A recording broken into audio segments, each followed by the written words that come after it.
সকালটা হতে দেরি, সাইদ ইবনে আমের দৌড় দিয়া বিশ্ব নবীর দরবারে চলে গেল। আল্লাহ নবীর কাছে কি, ইয়া রাসূলুল্লাহ, ইয়া হাবিবাল্লাহ, ওগো নবীজি,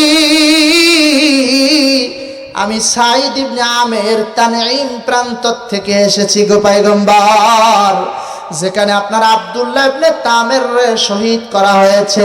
ইয়া রাসূলুল্লাহ, ইয়া হাবিবাল্লাহ, আমি তার মৃত্যুর আগে তার নামাজ দেখেছি, মুগ্ধ হয়ে গেছি। এত সুন্দর করে কেউ কি তার রবের সামনে মৃত্যুর আগেও দাঁড়িয়ে কথা বলতে পারে? আশ্চর্য হয়ে আপনার কাছে এসেছি হুজুর, আমিও আব্দুল্লাহ ইবনে তামেরের মতো সালাত আদায়কারী, রবের সাথে কথা বলনেওয়ালা মানুষ হতে চাই। নবীজি বললেন, তাহলে প্রথম নাম্বার তুমি পড়ে ফেলো, লা ইলাহা ইল্লাল্লাহু মুহাম্মাদুর রাসূলুল্লাহ সাল্লাল্লাহু আলাইহি ওয়াসাল্লাম।